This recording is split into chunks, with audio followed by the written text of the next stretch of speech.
Hello, everyone. I'm Baruti Carl Alexander, and this is our seminar session from Sourceseeker Hour. This is a time for us to form our own schools. And very important question. In light of recent events, also, in light of the changes in the world that are happening, um, Donald Trump has said he wants to eliminate the Department of Education. He's appointed Linda McMahon, a former World Wrestling executive, and it's a lot of questions out there. A lot of people are afraid, and we want to discuss that. What's going to happen, what we would like to happen, what is going to happen. So I would like my guests to introduce themselves. Brother Marcus, could you introduce yourself? Hi, my name is Marcus Scott. I also have an educational show that airs on Wednesdays at 6 o'clock on Facebook Live as well. Thank you, sir. Thank you. Dr. Wadley? Good evening, everybody. My name is Dr. Cleo Wadley. I go by Dr. Cleo in education fields.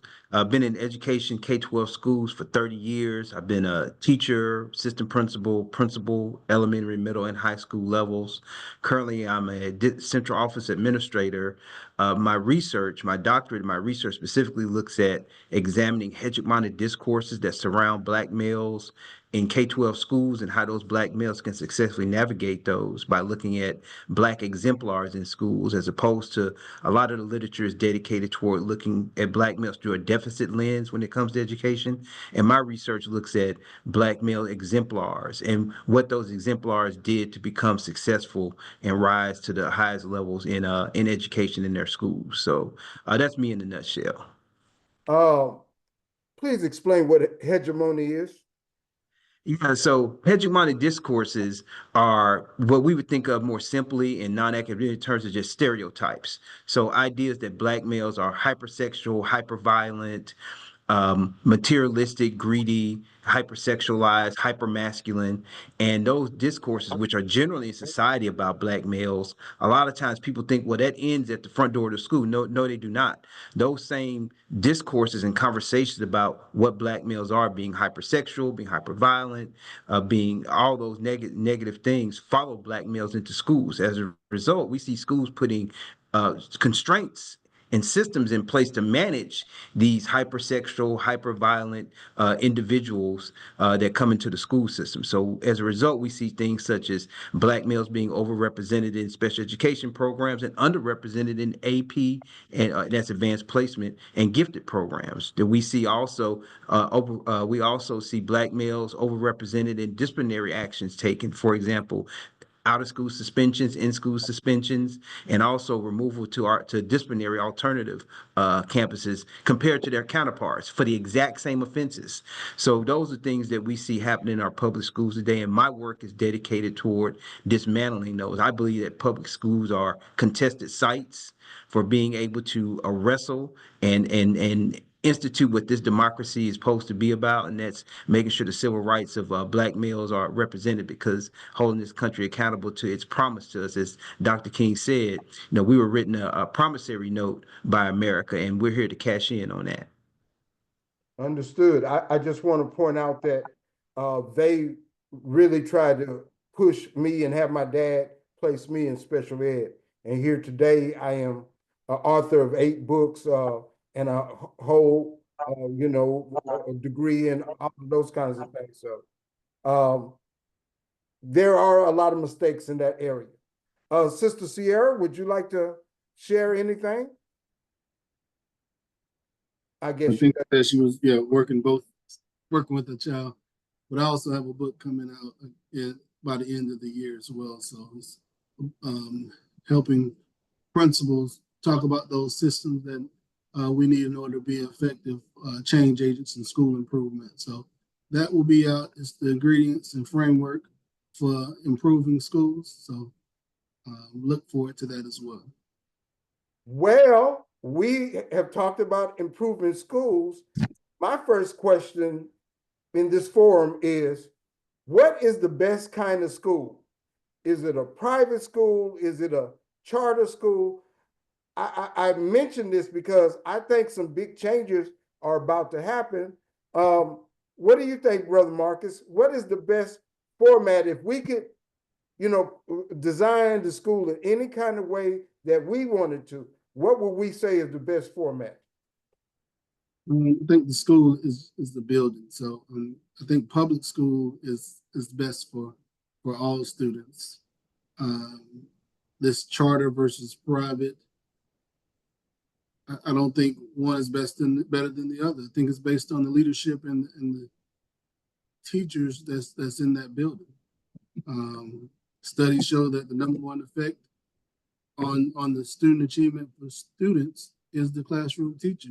So if you have good teachers and a leader that's going to ensure that there's quality teachers in that building, then you're going to be successful. So this debate about private, there's no research that says a private school is better than a public school. We're having this big debate in Georgia right now because they just created this bill where they're going to take $6,500 public dollars and give to the private schools. I know other states have had that going on for a while, but to me, that's a lawsuit because private schools are not required to take any state testing. They're not required to do any kind of requirements that the public school is doing. So in my opinion, public schools should stop taking those state testing because that's the only reason public schools follow state mandates is because they're getting state money. So if they're going to take our state money and give it to private schools, then, and that's probably what Trump has in mind as well, because if you haven't noticed, the Republicans and the elitists, they're very much in favor of private schools and charter schools, whether they're public or private charter schools, which most charter schools are public charter schools.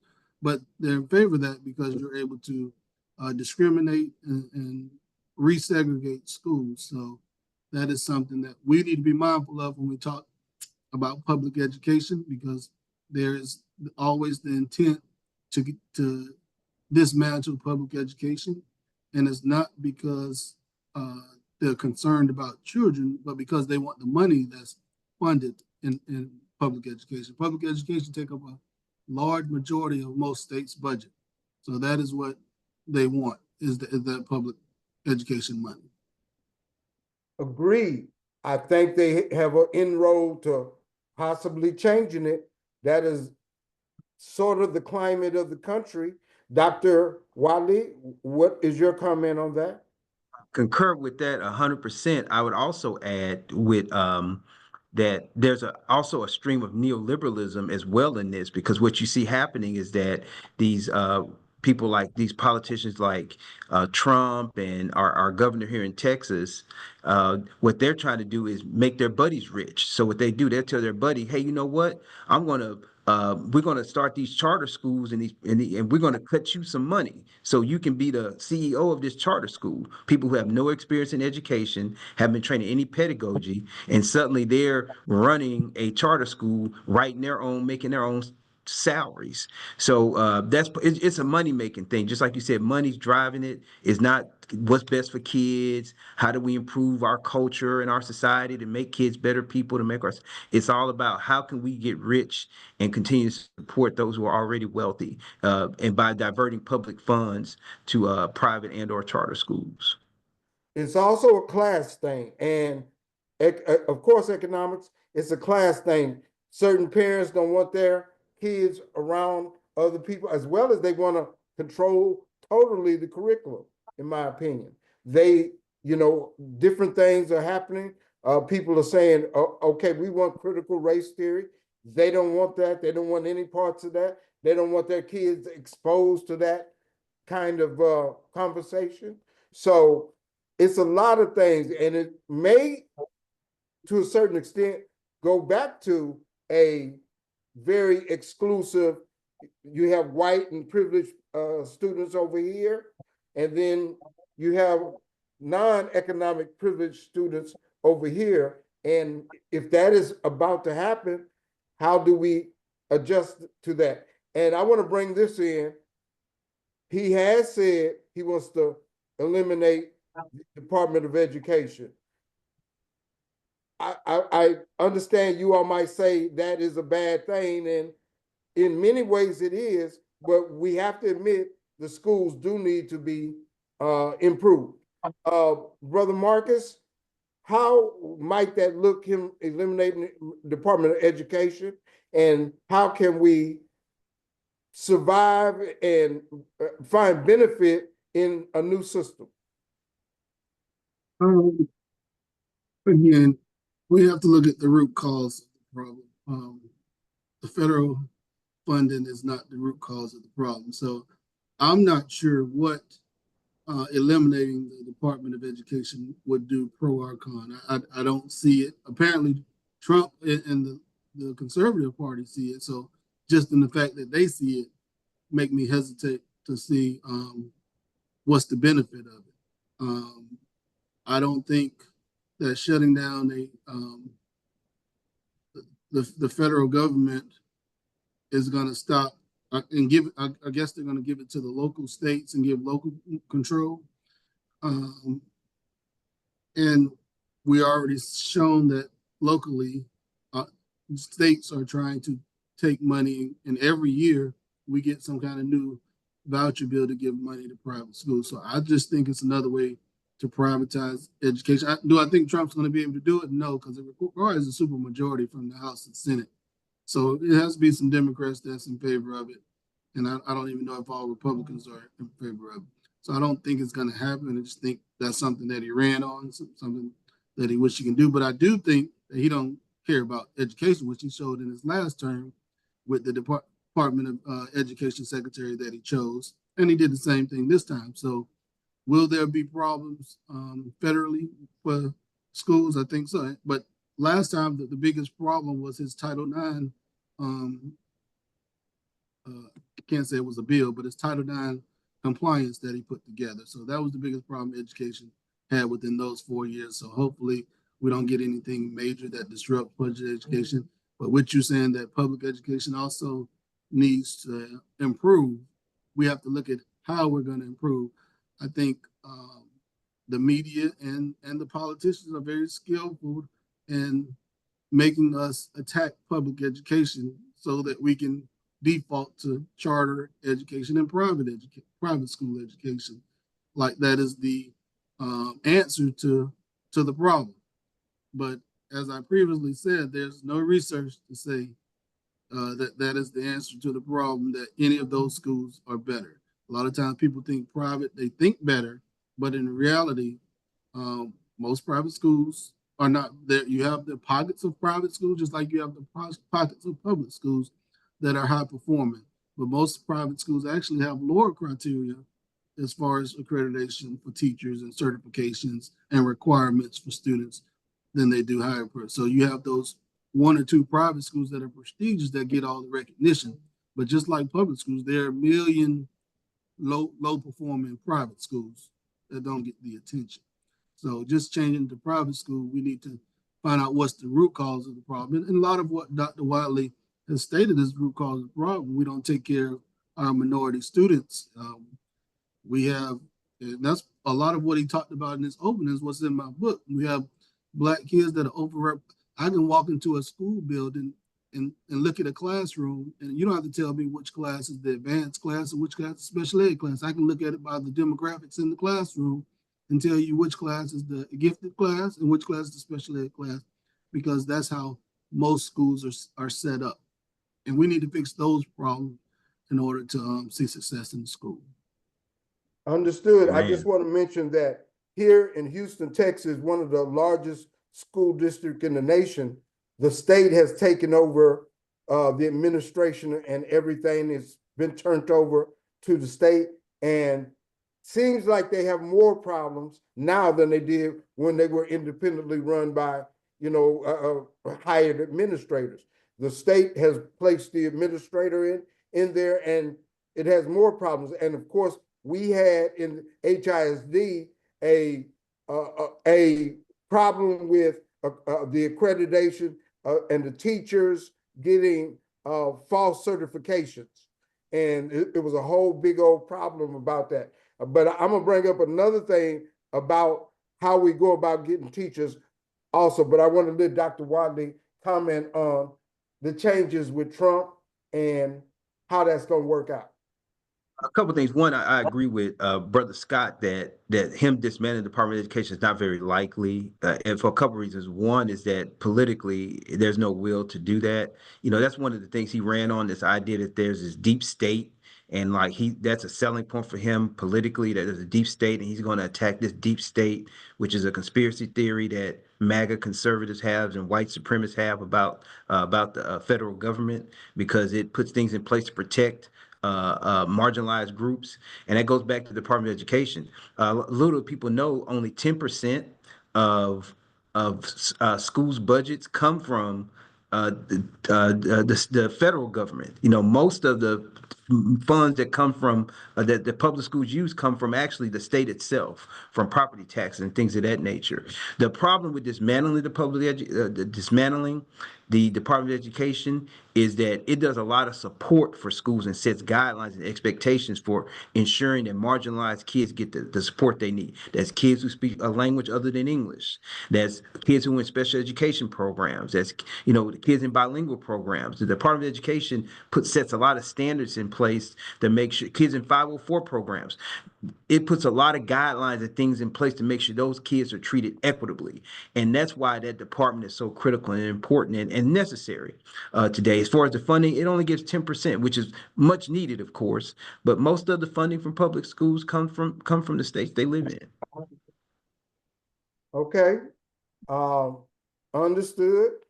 I just say there's a lot of problems in trying to teach everybody also.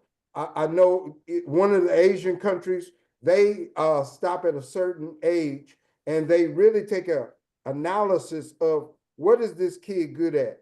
Are they good in industrial education? Are they good in art? Are they good in this or that? And that's what they gear them toward. We have taken out in Houston, I know, we've taken out industrial education, and that helped many students, take care and work on and emphasize auto mechanics, woodworking, metal shop, and different things. And we've taken that out of the budget, and we've taken that out of the curriculum, and it really has had an impact in our school district here in Houston. Sister Sierra, do you have a comment on what we have talked about so far? I wanted to give you a chance. Okay. I think it is going to Rudy, go. can I speak on your last point there? Yes, sir. Yeah, probably like in the 90s, what you're saying is absolutely true with in early 2000s. But actually, the state changed the accountability system here in Texas, where part of the school districts and the schools' accountability for high schools specifically is on what they call CCMR, and that's college, career, military readiness. And part of that is kids getting what they call industry-based certification. So that's auto mechanics, food handling licensing, drone pilot licensing, and things of those natures, plumbing, electrical, engineering, those things of that nature. So there's a push now from the state and those programs are funded heavily. When I was a principal, we got our CTE funds. That was bigger than my regular budget that I got as a principal. So the state has had a different view in the last decade or so about the importance of not just saying we're just trying to make kids go to college. Now it's about, hey, we also realize that we need to have people who can be plumbers, who can be electricians, who can be food handlers, and those other important jobs that make our society go.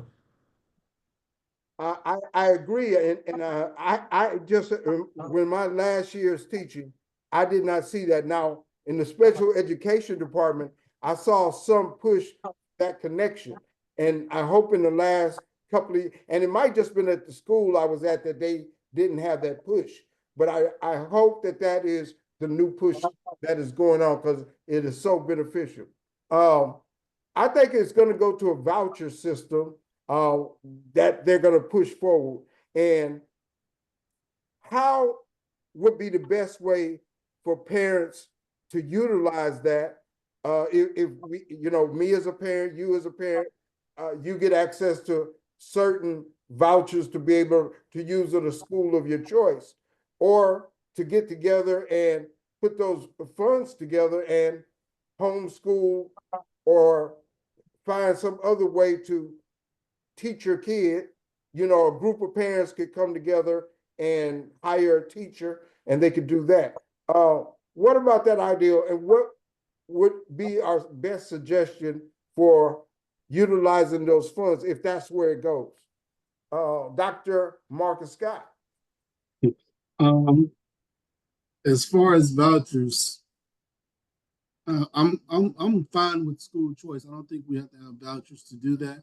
I think vouchers again is another way to take public school money and give it to private and charter schools. So I'm not a proponent for vouchers. I am a proponent for school choice. So I think if a child live in a district, they should be able to go to any school they want to in the district. That helps out with making sure they have a quality education. So not in the district, wherever they want, as long as they provide transportation, I think they should be able to go to that school. Let me ask this. You say you're not for vouchers, but you're for school choice. Does that mean they could choose whatever school is available in the district? I mean, like in Houston, we have magnet schools. So you could go to a school that meets the discipline that your child wants to do. Is that what you're talking about? Correct. But I mean, if it's a magnet with the criteria, then they need to meet that criteria. But yeah, in any school in the district, they should be able to go to under school choice. So I'm in Georgia. So usually when I hear vouchers in Georgia, it's a voucher to go, because you don't need a voucher if you're a superintendent to go from to give access for a child to go from school to school. You only need a voucher if you're trying to go to a school maybe outside of the district or to a public school.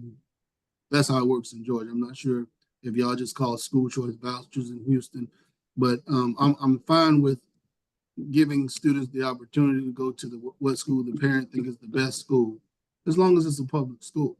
So when we start to pay for private schools with public money, I just think to me, that's unconstitutional. Not to me. The way I read the law is unconstitutional. So if you're going to pay private school, I want me a Ferrari or something. You're going to pay for that with public school money as well. So I just have a problem with that. Understood. Scott, and the way you describe vouchers and school choice, that works the same way here in Texas. Like, for example, you have some districts where kids can apply to go to a school within their district because it has a program, or they just want to go to that school because they heard that there's great teachers there, and kids can do that. But you have some districts in our state where it's locked. Like if you live in this neighborhood, you're going to that school that you're zoned to. So, yeah, vouchers and school choice are two totally different things. Understood. Yeah. So it's the same in Texas. If they're talking about vouchers, you're talking about giving it to a private school. Is that what you're saying? That's exactly what they're trying to do. Definitely against it. Yeah. Private schools are religious. They can be religious schools like Straight Jesuit or St. Pius here in Houston and so forth. And they may not be under the same curriculum standards because they can put in their religious principles within the doctrine and within the curriculum and so forth. Here in Houston, I know a couple of charter schools are Yes, KIPP. Those are a couple of the charter schools. There are quite a few more. I don't know all the names of them. Do you all know a couple of the charter schools in your area? Yeah, we have charter schools in Savannah and Is KIPP there? No, KIPP is in Atlanta, I believe. KIPP is in Atlanta. In Savannah. Okay. Dr. Wadley, you're near Dallas? Harmony's one, KIPP, Yes Prep.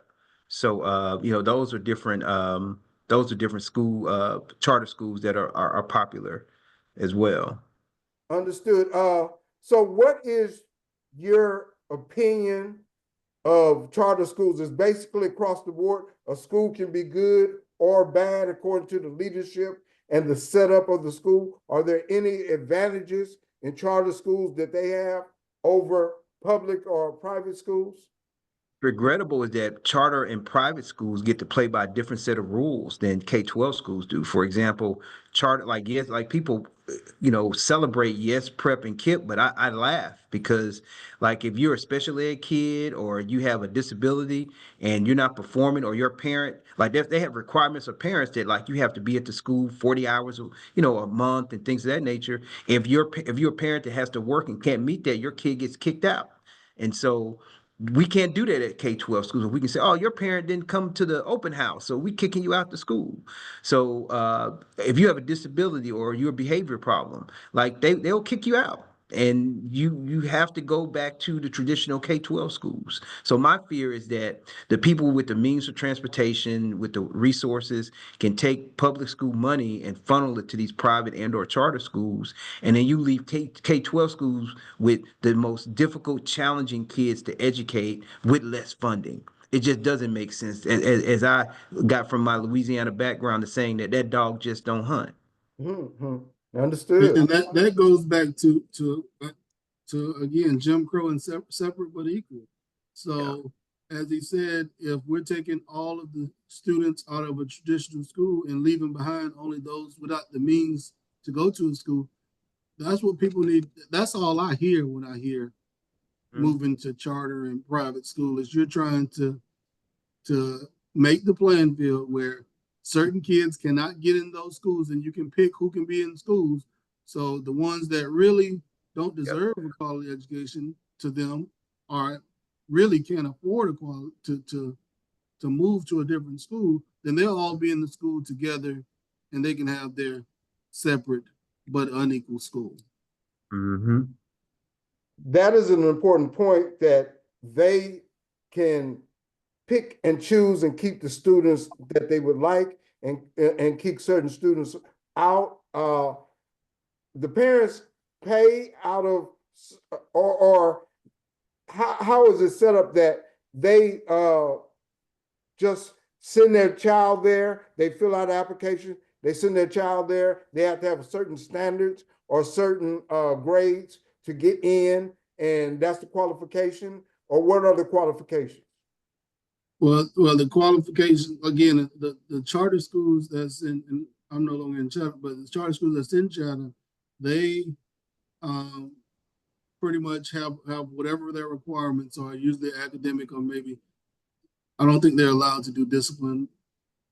The public charters, private schools can definitely do discipline, but whatever it is, when they get to the schools, if they have any infractions, they kick them out and send them back to their regular school. So I was at an inner city school, and usually anywhere from around November, December, they were Right. sending kids back because, again, they probably got the funding already. They definitely got the Yep. first FTE count, so they were sending them back to us for the remainder of the year.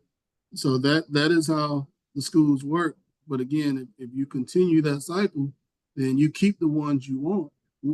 Like I said, in Georgia, we're in the middle of this now because they just made a law about 2 years ago that's going into effect this year that said we're going to give $6,500 to every child that goes to what they call a low performing school. And that low performing school is the bottom 25% according to the CCRPI scores.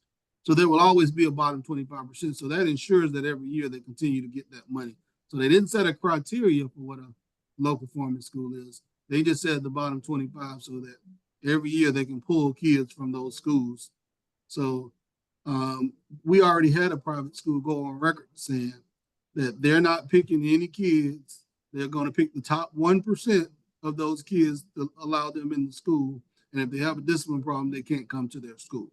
So when you have a private school that can say that versus a public school, and again, even with saying that, the private school has no accountability to know if they're getting a better education at that private school, which they're probably not. So, and I know because our charter schools do have an accountability system. So they do take the state test, and they're actually on the CSI list, which is the bottom 5%. So, but they're still not on the list, even though they're the bottom 5%, which will make them part of the 25%. Because again, Georgia, like a lot of the nations, they're trying to dismantle public education, so they're not messing with charter schools for whatever reason. Because again, They get to kick people out, and they're not messing with private schools, but they want their public school money. You have a comment on that, Dr. Wadley? No, I concur on that. It's really about we're still fighting the board versus the 19, the Supreme Court board versus uh, Brown versus versus Board of Brown Education. versus the Board of Education. We're still fighting that battle right now, and it's just taking on a new form. This is the latest attempt scheme to segregate public schools to keep kids of color who are feared as a threat away from white kids. You know, it's the latest attempt. It's just a different form. Understood. And for the foreseeable future, I think in one way or another, we're going to be dealing with that battle. And it's come back even stronger now with the, critical race theory argument and those type of arguments. White folks, conservatives are really trying to have that way that they have it all slanted in their favor. If I was going to start a school, I would want to.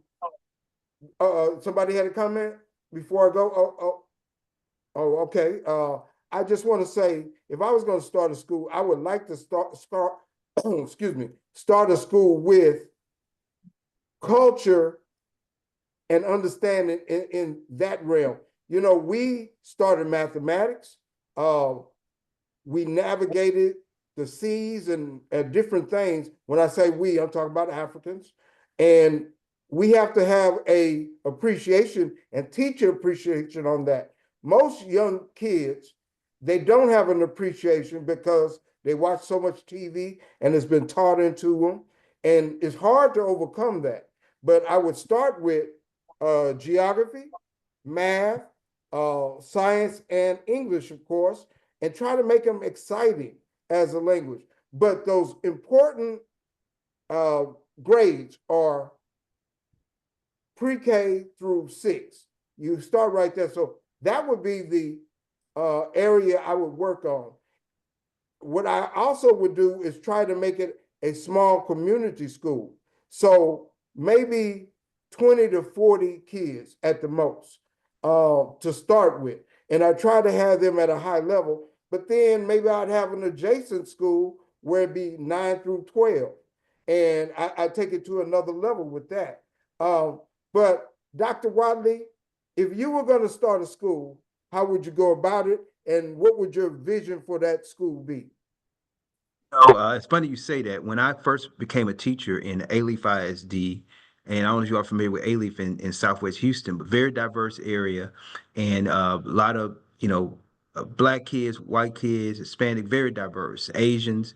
And I remember teaching, and I saw one of my Asian students doing some kind of work, and I was like, "Hey, wait a minute, what kind of work are you doing there? You finished my work already?" And she said, "Oh yeah, I finished your work, and I'm doing this for Chinese school." I was like, "What? What's Chinese school?" She said, "Oh, on Saturdays." We go and we go to Chinese school and we learn about Chinese culture and history and values and things of that nature. I said, man, that's what black people need. So if I were founding a school, I would found something very similar. I would found a school that is racially affirming and culturally relevant for black kids because research is very clear. Black kids who have a positive self-racial identity fare better as adults and in school. So that would be the forefront of what I would set forth if I was founding a school today.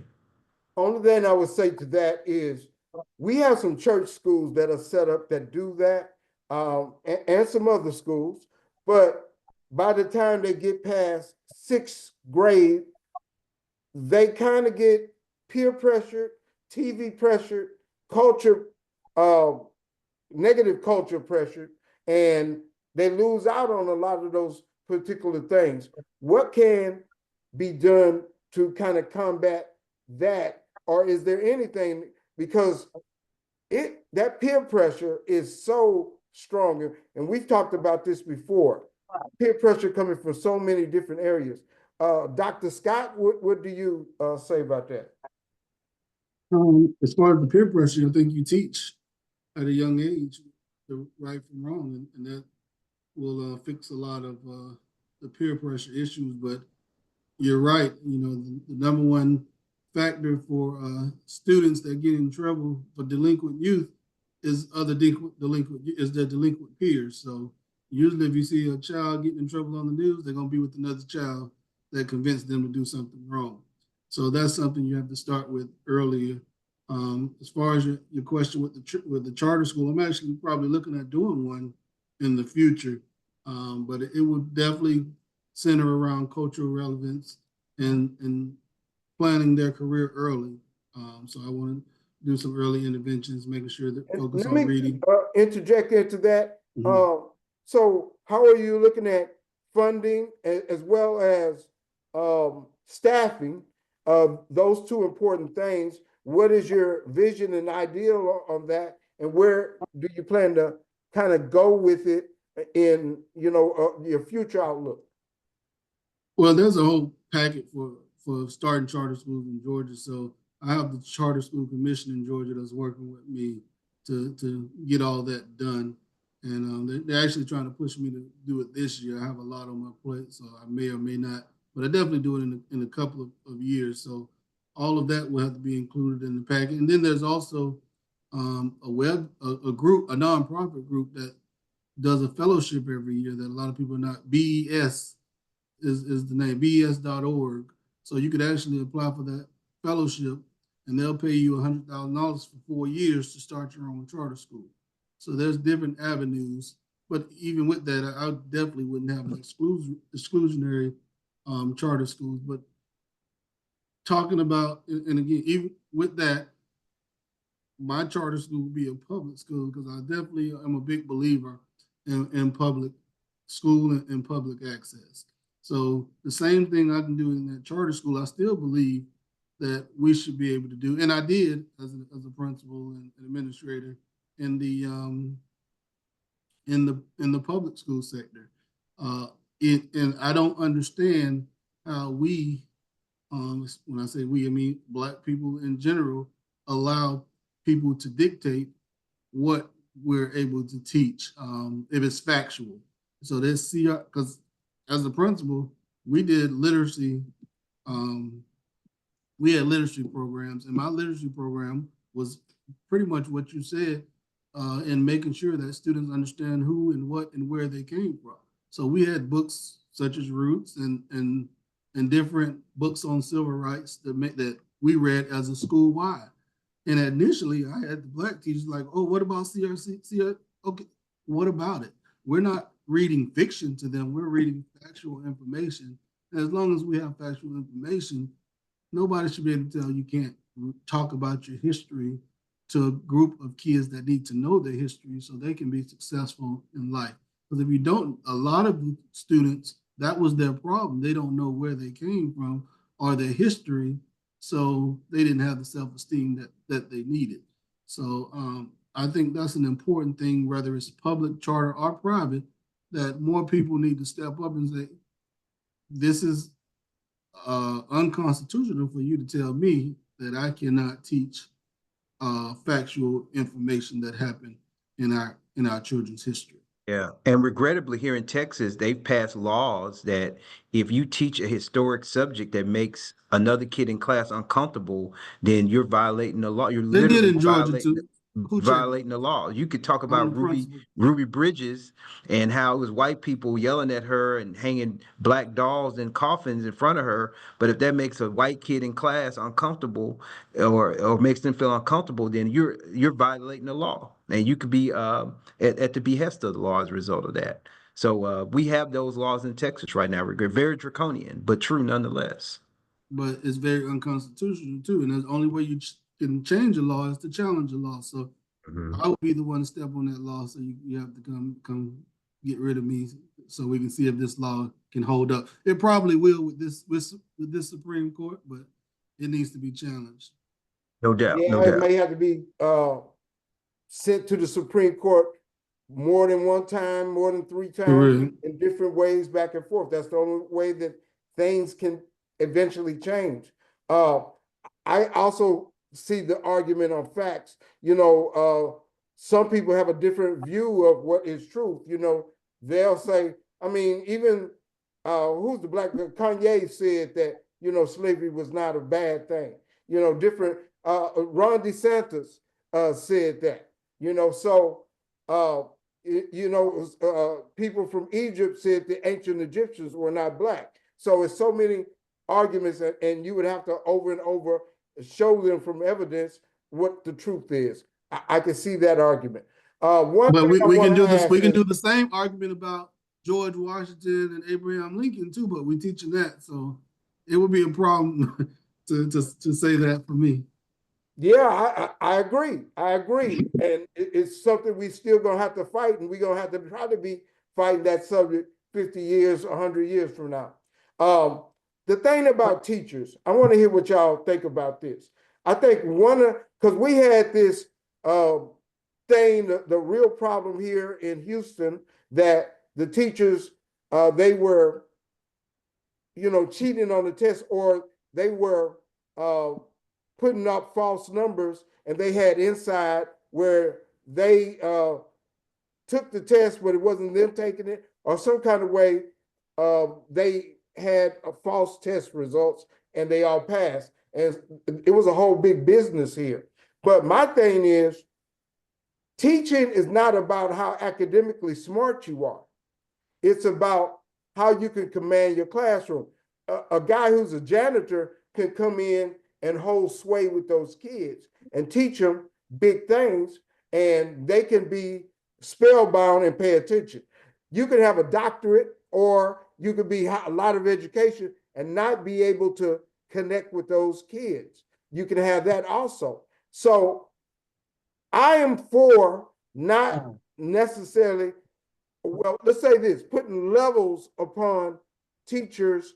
A teacher without quote unquote a certification, they could come in, but they make less than the teacher with that certification or with that master's or with that doctorate. I think that's because across the board, we are losing teachers, and it's not considered a high position in our society. And I would say a teacher who's certified and has a master's, they should be making starting at 200,000. Somebody who's doesn't have a, a professional degree but has a certification, or they have a degree in another area, they don't have a quote unquote a teacher degree, but they got a certification, they can come in at $75,000. Do you think that would help the teaching shortage?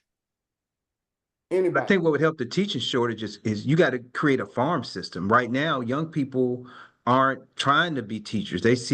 They're not dumb. They see how hard it is. They see getting kids ready for tests. They see the lack of support sometimes from administrators, and they know being a teacher is hard work. So we have to do a better job of making the field more appealing. We have to recruit and groom young people to become teachers. We have to have teacher education programs at high school campuses to encourage kids that, we need to develop those Future Teachers of America clubs at our schools. Those have pretty much died off. We got to get those things going to grow our farm system, because right now, people look at what teachers have to go through and it doesn't look appealing. And that's what a lot of the challenge is, even with throwing money at it. You have to make it Yeah, where, it's not especially just being a money. teacher, that has to be something that's you're passionate about. You can't say, well, hey, I'm getting into it for the money. You got to say, hey, I'm getting into it because I love the work of educating. I love the pedagogy. I love working with young people. It has to be like their life's calling. Yeah, but the way it's so much problems in it, as you say, people see how hard it is. You have to be a policeman, a doctor, a psychologist, and you don't get the reward.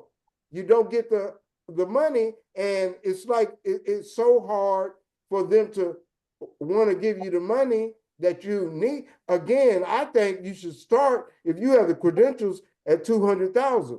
Those without the credentials, maybe 75,000.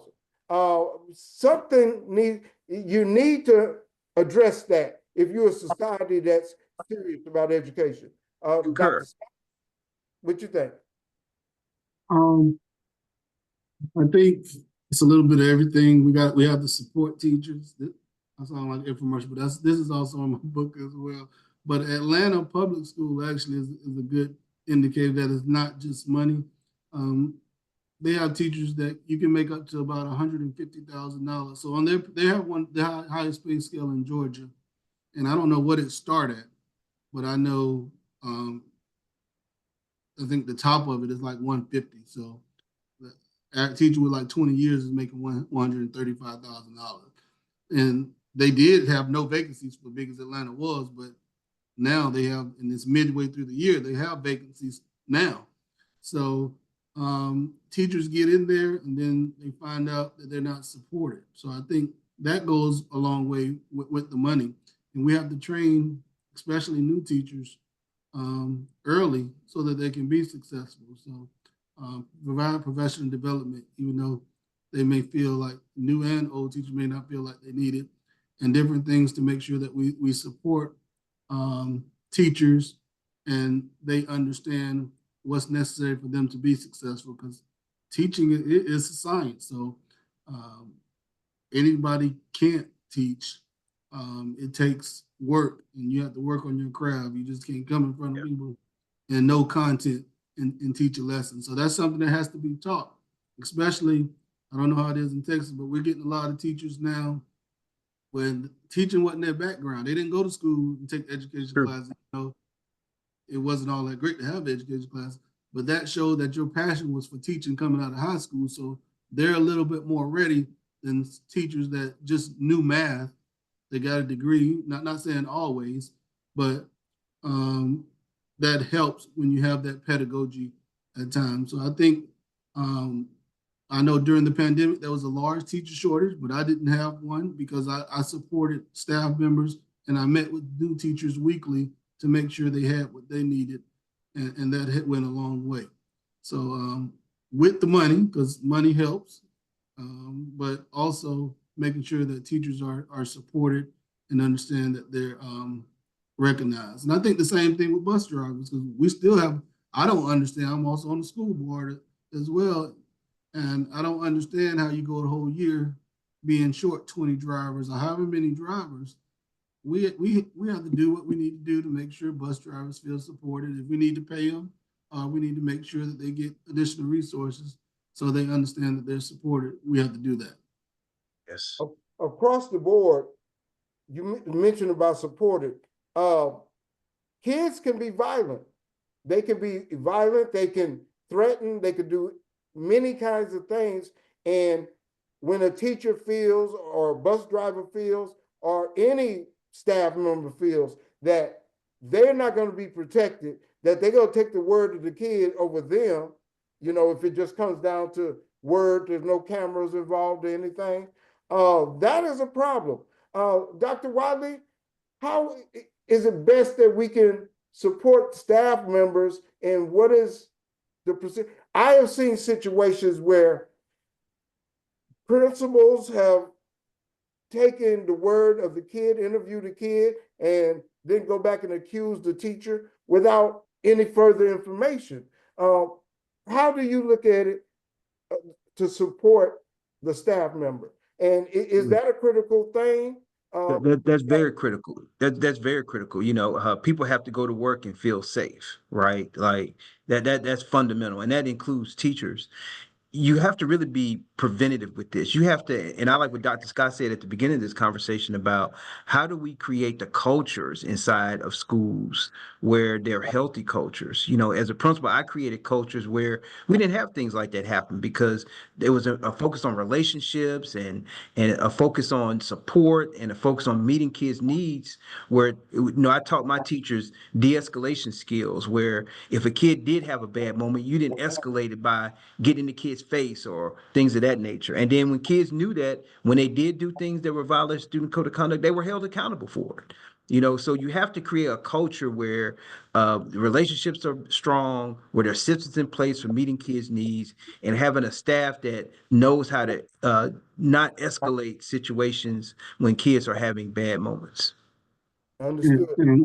And I'm a proponent for, you got to have like teams, maybe of 4 people, maybe a psychologist or a counselor, 2 teachers or staff members who physically can hold their own and not overly restrain or go too far. They know exactly how to do that, but that's necessary sometimes.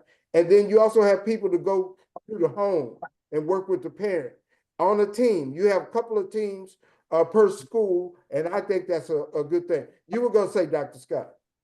No, I said Dr. Wadley hit everything he said is pretty much what it takes. Like I said, that culture has to be built where, like I said, that doesn't happen in the school. It shouldn't happen in the school because the kids understand that's not the culture that happens here. So, but at the same time, I think what you said was they always taking the teacher, well, they took the side of the kid over the teacher. Both have to understand. Teachers can be wrong as well. Oh, yeah. So it's not, I've seen it many times. The fact that you're going to find the truth and deal with the truth. So both will understand that, hey, we're not taking the side of teacher or the adult. We're taking the side of what's right. So teachers begin to understand that, hey, they're going to do what's right for kids. Then administrators are going to always have your back. Same thing with students. When you're in the wrong, you're going to get consequences. But when you're in the right, we're going to make sure that you're treated fairly. So all of those things, and that starts with de-escalation, because a lot of times when I took over a school, the previous administrator allowed teachers and staff to talk to kids and treat kids any kind of way. So that's a delicate balance to where you have to go in there and change the culture. Like, this is why we're here, for students. So we're not going to just do anything to students and think, okay, because I'm the adult, we're going to let it slide. So, but at the same time, I have no staff that's going to be frightened, because they know, and a student know, you can't put your hand on any adult in the building. I don't think, and I've heard those stories, but any school I've ever been with, if you even think about, talk about putting your hands on a teacher, that's going to be an automatic expulsion. And I rarely expel. I was actually at the alternative school where we had wraparound service, as you mentioned, where we would have a psychologist, case manager, and all of that. And we didn't suspend it all at an alternative school. So, but that culture was created where the students, even though we had students that were designated felons, actually, we had one student that committed a murder when he was young and he was let back in the school system. So, but they all understood that, hey, these adults care about them, building that relationship, as Dr. Wiley said. So they wasn't going to do anything that would cause them to get in additional trouble. Well, we are at the end of our program. However, we want to finish out our conversation on, is it time to form our own schools? As you look at it, the future of what is coming, what do you think? Should more people think about that? Think about starting their own schools so they can kind of set their particular vision? And is our country coming to that where that's a good thing, especially for the Black community? Dr. Wadley. No doubt. As I said before, other cultures and races been having their own schools. You have, like I said, Chinese schools over in the A-Leaf area. You got, Hebrew schools, you got Catholic schools. So, definitely being able to promote the values of Black African people is a great thing. We need to have something like that to buffer the negative and hegemonic discourses our society filters into our kids. We were talking earlier about, our kids are victims of peer pressure, but just think of things they're taking in, all the social media with all the negative things in it, the television shows Ghost, Book 2, and Power, which it magnifies this vision of the Black male psychopath, right? So we got to be able to have things to buffer against that. And I think schools are an excellent institution to do that. I think also we got to find different things to help our kids learn how to be patient. Reading is a good thing for them to learn to go through steps. Writing, I play chess. I teach kids chess. Our young kids, young men especially, they have a problem with patience in many instances. And you have to learn that because nothing comes instantaneously. You have to go through steps. And if you can learn to go through steps and be patient and have delayed gratification, because nobody gonna give you anything just tomorrow. You got to be able to say, okay, I'm gonna go 1, 2, 3, 4, 5, till you get to your destination, and prove you can do that over and over. That's such an important thing, especially for our young Black males. Dr. Scott, you have a comment on that? I think, of course, any school time we can have great leadership in the school. Building it would be great. But again, I don't think that's we just got to have courageous leadership, whether it's in a public school or charter school or your own school, to do the right thing for students, and especially Black students. So I'm like I said, I'm on the school board, and we get a list of tribunal students every month. So a lot of times, same problem. The school system is a microcosm of what's going on in the world. We don't have enough conversations about race, so they don't like to have this conversation about why out of 20 kids that are getting expelled, 19 of them are Black, and then 17 of them are Black males. So those are the conversations you got to have, not just in the school that we create, but what about those students that's still in the public school? So I just think there need to be some kind of coming together with leaders to make sure that students are being successful, and that starts with the leadership. I think everything rise and falls on leadership. So if you have the right leader in there, everything else will take care of itself. I agree. And he has to work with his teachers to set the right environment. That's very important too. And what I hope that happens out of the new Trump administration going on, and whatever they do, that we get more schools that are here for young Black males, and can create the environment where they learn to use their intelligence, use their mind as a powerful tool. And they don't just say, okay, I got to be fast and I got to be, be able to run and shoot a basketball, but they can think and they can be smart also. I heard Travis Hunter is not just a great football player, but he has a 4.0 at Colorado. And we need more people to try to do both. If you're good in sports, good, but you could be great in academics too. And with all the opportunity out there, we've never had, in a lot of ways, as much opportunity as we have now. Yes, some things have been, barriers have been put up, obstacles in certain things, but still it's much better than our predecessors, and we should take advantage of that. Sister Sierra, we're at the end of our program. Would you like to comment? Okay, I guess she doesn't hear me. Do you have a final word, Dr. Wadley? Just want to thank my beautiful wife, Sierra, for supporting me tonight. And thank you, babe. Oh, okay. Peace and power. All right. Dr. Scott? Thank you for inviting me on the show. Very good information. Nice to meet you all. I guess I can go ahead and push that book one more chance. Yes, sir. Administrators, it's the 7 systems for improving, for school improvement. You'll be able to find it on Amazon, hopefully at the beginning of this year. All right. We look forward to it. We look forward to it. I look forward to it, my brother. Appreciate it. Sir. Yes, sir.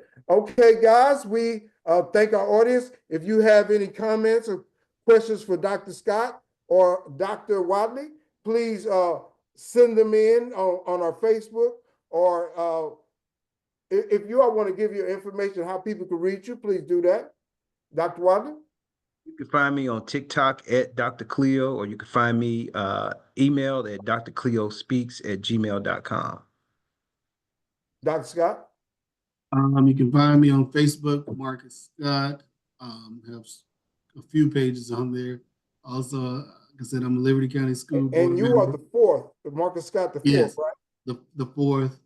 Also, our website is scottsallstars.com. It's a nonprofit group that I have, or you can give me a call, 912-655-4371.